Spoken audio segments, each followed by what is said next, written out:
አንድ የሰበካ ቤተክርስቲያን ቄስ ሁልጊዜ ያደርግ እንደነበረው ቅዱስ ቁርባንን ያቀብለው ዘንድ ወደ አንድ ባህታዊ ሄደ።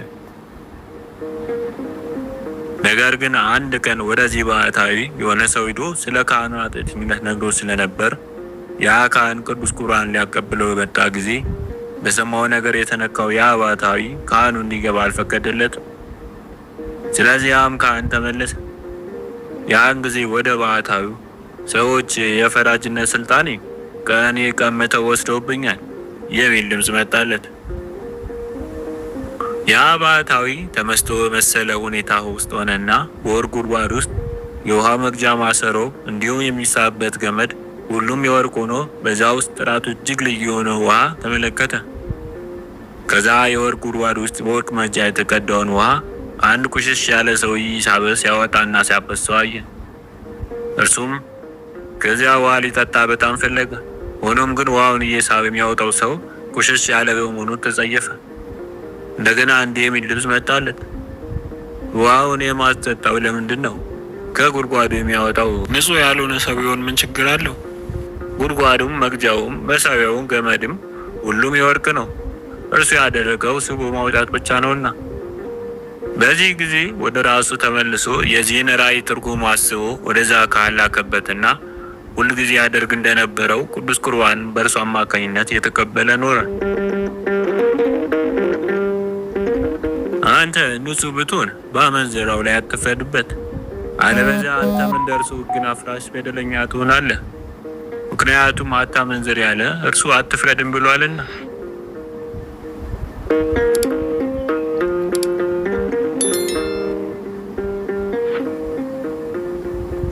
በሌላኛው ቀን አንድ ወንድሙ ወደ አባ ጲሜን መጥቶ የራሴን ኃጢአት ወደ ጎን እየተው የወንድሜን ስህተቶች በመመልከት ላይ የተጠመርኩ እንደሆነ ሌላ ይፈትነኛል።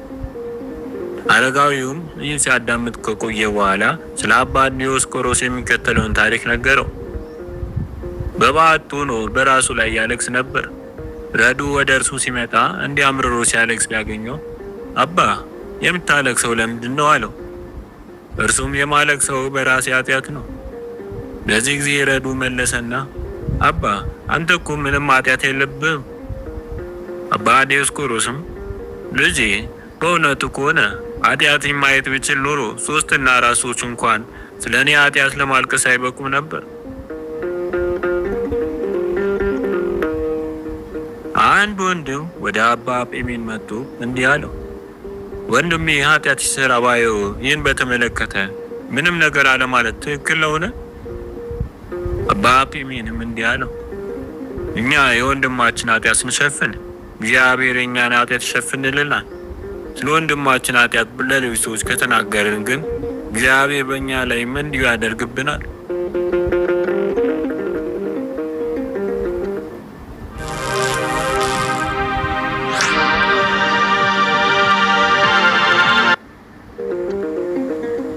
ሁለት ወንድሞች በአንድ ገዳም አብረው ሲኖሩ እጅግ ይዋደዱ ነበር። ከእግዚአብሔር ዘንድም ብዙ ጸጋ ተሰጥቷቸው ነበር። በአንዱ ላይ ያደረው ጸጋ መንፈስ ቅዱስም ለሌላው ይታየው ነበር። ከእነርሱ አንደኛው አንድ ቀን ከቦታው ወጥቶ ሳለ ከወንድሞች መካከል አንዱ በዓርብ ቀን በጠዋት ሲበላየው። በዚያን ጊዜ አንተ በዓርብ ቀን በጠዋት ትበላለህን? አለው። ያም ወንድም አልመለሰለት። በማግስቱ እንደ ልማዱ ጸጋ መንፈስ ቅዱስ በእርሱ ላይ ሲወርድ ለማየት ያኛው ወንድም ወደዚህኛው መጣ። ሆኖም ግን አላየ። በዚህ ጊዜ ፈጽሞ አዘነና ወንድሜ ሆይ ምን ያገኘ ነገር አለ? ከእግዚአብሔር ዘንድ የሚሆነውን ጸጋ ቀድሞ እንደማየው አሁን በአንተ ላይ ሲወርድ አላየውምና። ይህም እንዲህ አለው፣ እኔስ ምንም ያደረኩትም ሆነ የተናገሩት ክፉ ነገር ትዝም አይልኝ። ያም ወንድም መልሶ እንዲህ አለው፣ ለማንም ሰው አንዲትም ቃል እንኳን አልተናገርክም?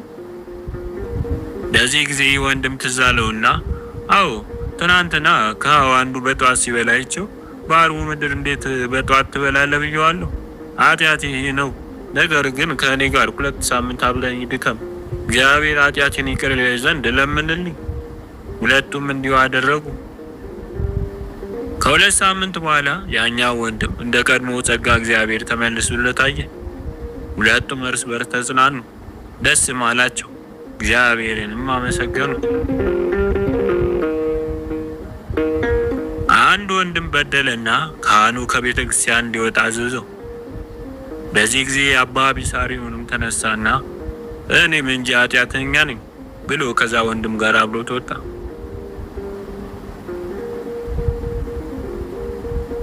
ከእኔስ ውሻ ይሻላል፣ ምክንያቱም ውሻ በሌላው ላይ አይፈርድም፣ እንዲሁም ደግሞ ጌታውን ይወዳልና።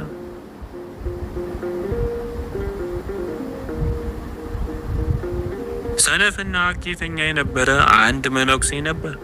ሊሞት ባለ ጊዜ አሃው ወደ እርሱ መጡ።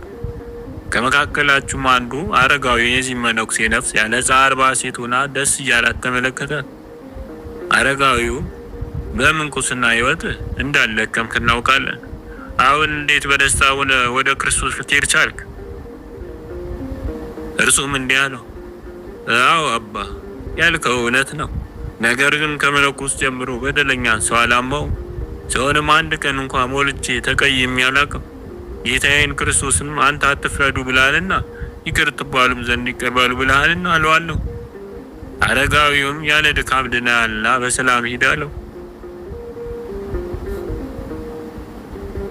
ሰውን ኃጢአት ሲሰራ ብታየው ወይም ብዙ ሲበላ ብታየው ወይም ሲስቅ ብታየው አትፍረድበት። ነገር ግን እርሱ ብዙ ነው ኃጢአትም የለበትም እና በል፣ እንዲህ ብታደርግ ትድናለህ። በገድል የሚኖር አንድ ወንድም ሰይጣነ ዝሙት አጽንቶ በኃይል ስለተዋጋው ወደ አንድ አረጋዊ ሄደና ችግሩን ነገረው።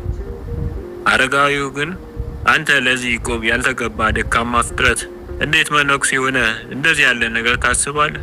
በማለት ተቆጣው። ያም ወንድም ይህ ሲሰማ ፈጽሞ አዘነ። ከዚያም ተስፋ ቆርጦ ወደ ዓለም ይገባ ዘንድ መንገድ ጀመረ። በእግዚአብሔር ትእዛዝ ጳውሊ የሚባል መነኩሴ መንገድ ላይ ተገናኘው። እርሱም ይህን ወንድም ሲታወቅ አየውና ወንድሜ ምን ሆነ ነው? እርሱ ግን በልቡ ካለው ሐዘንና ታውቆ የተነሳ ምንም አልመለሰለትም። አረጋዊው አባ ጳውሊ ዳግመኛ ነገሩን ይገልጽለት ዘንድ ጠየቀው። በዝሙት ዞር አብዝቼ ተፈተንኩ። ገሌ ወደሚባል አረጋዊ ዘንድ እንጂ ችግሬን ነገርኩት። እርሱ እንደነገረኝም ለመዳን ተስፋ የለኝም። ስለዚህም ተስፋ ባስቆርጠኝ ጊዜ ወደ ዓለም ሄድ ዘንድ ከባቴ ወጣሁ። ይህ አረጋዊም ነገሩን ባወቀ ጊዜ እንደ ጥበበኛ ባለ መድኃኒት ያረጋጋውና ደስ ያሰኘው ጀመር። እንዲህም ይለው ጀመር፣ ይህን ነገር በጣም አክብደህ አትየው፣ ነፍስህን ከመድኃኒቷ ተስፋ አታስቆርጣት። እኔ እንደምታይ ለዚህ ሽምግልና ደርሻለሁ፣ ሸብቻለሁ። ነገር ግን በዚህ ጾር ገና አሁንም ድረስ እታወቃለሁ። ስለዚህም በዚህ በደረሰብህ ፈተና አትተክዝ፣ አትዘን። በመከራችን አንጻር የእግዚአብሔር ቸርነት ይረዳናል። ስለሆነም ይህችን ቀን ብቻ እሺ በለኝና ወደ ቦታ ተመለስ። እርሱም ሰማውና ተመለሰ። አባ ጳውሊ ይህን ወንድም ተስፋ ያስቆረጠውን አረጋዊ ወደ አለበት ቦታ ሄደና በውጭ ቆሞ እግዚአብሔርን በብዙ እንባ ሆኖ እንዲህ ሲል ለመነው። አቤቱ ጌታ ሆይ፣ ለጥቅማችን ስትል በእኛ ላይ የምታደርገውን ነገር አንተ ታውቃለህ። በዚህ ሁሉ ዘመኑ ያልተማረውን በጥቂት ዘመኑ ይማር ዘንድ፣ ሽምግልናውን ያውቅ ዘንድ፣ እንዲሁም ስለሚጋደሉ ሰዎች ፈተና አውቆ ስለ እነርሱ አብሯቸው ያዝና ድካማቸውን ይሸከም ዘንድ ይህች ጾር ከዚህ ወንድም እርሱን ተስፋ ወደ አስቆርጠው ወደዚህ አረጋዊ ትሰዳት ዘንድ እለምናለሁ።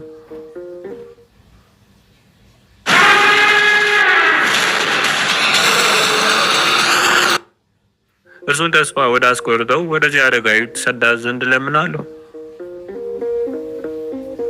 ጸሎቱን በፈጸመ ጊዜ ሰይጣንን በአረጋዊ ማደሪያ አጠገብ ቆሞ ጦሩን እየላከ ሲወጋው አየ። ያን ጊዜም ያ አረጋዊ እንደሰከረ ሰው ሆኖ ከማደሪያው ወጣና ወዲና ወዲያ ይል ጀመር። መቆሙ ሆነ ወደ ባቱ መግባት የማይችል ሆነ። ያ ወንድምም ወደ ዓለም ልመለስ ብሎ ሊሄድበት በነበረው መንገድ መሄድ ጀመረ። አባ ጳውሊም ይህን ስላወቀ ከመንገድ ቆሞ ጠበቀውና ወዴት እየሄድክ ነው? ከባት እስክትወጣ ወደ ዓለም እስክትመለስ ያደረሰህ ችግር ምንድን ነው? አለው። አረጋዊ የሆነውን ነገር ሁሉ እንዳወቀበት ስላወቀ ከድንጋጤው የተነሳ ሊመልስለት አልተቻለው። አባ ጳውሊም ወደ ማደሪያ ተመለስ፣ ከዚህ በኋላ ድካምህን እወቅ፣ እስከዛሬ የተጠበቀው ከዚህ ጾር የዳንከው ሰይጣን ስለተወና የእግዚአብሔር ረድኤት ስለጠበቀ ነው። ስለዚህም ከገድለኞች ጋር አልተቆጠርም።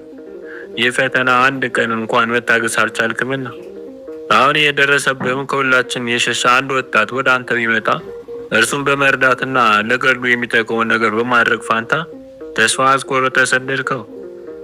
ወደ ሞት ሲወስዱት የምታየውን አድነው ተብሎ የተጻፈውን የተማርነውን አላሰብክምና እንዲሁም ጌታችን መድኃኒታችን የዘቀጠቀጠ ብር አይሰበርም፣ የሚጤስ አፍም አያጠፋም የተባለው ምሳሌ አላሰብክም። ዳግመኛም ከእግዚአብሔር ጸጋና ረድኤት በስተቀር የጠላትን ምክርን የሚያቃጥል ጦሩን ሊያጠፋና ሊቀው የሚችል እንደሌለ ወቅ የሰውን ድካም የሚጠብቀውን የሚያጸናው እርሱ ነውና እግዚአብሔር ዛሬ ይህን ያደረገው ለሁላችን መድኃኒት ነው። አሁን ይህን ያገኘ ፈተና እግዚአብሔር ያርቅልን ዘንድ እንጸልይ። ይህን ብሎ ሲጸልይ የወረደበት ፈተና ተወው። አረጋዊንም የሚገባ ነገር እንናገር ዘንድ ጥበቡ እንዲሰጠን እግዚአብሔር ሁሉ ጊዜ መለመን ይገባናል። በአንጾኪያ የሚኖር አንድ አረጋዊ ሰው ኃጢአት ሲሰራ ሲያይ በጣም የሚናደድ የሚበሳጭ ረድ ነበረው። አረጋዊው ግን እንዲህ ያለ ይመክረውና ይገስጸው ነበር። ነፍስህን በሚያጠፋ በከባድ ፍርድና ጥፋት ውስጥ ሆነ እንዳለ በእውነት እነግርሃለሁ። የሰውን እውነተኛ ስራና ማንነት ከራሱ በስተቀር ሌላ ማንም የሚያውቅ የለምና። በሰዎች ፊት ብዙ ኃጢአት ሲሰሩ ነገር ግን በሕቡ ንስሐ ገብተው ወደ እግዚአብሔር የተመለሱና የተቀበላቸው ብዙዎች አሉና እኛ ያየነው ኃጢአታቸውን ነው። ደግነታቸው፣ ትክክለኛ ማንነታቸውን የሚያየው የሚያውቀው ግን እግዚአብሔር ብቻ ነው። ዘመናቸውን በኃጢአት አሳልፈው ወደ ሞት ሲቃረቡ ንስሐ ገብተው የዳኑ ብዙዎች አሉ። በቅዱሳን ጸሎት የዳኑ ብዙ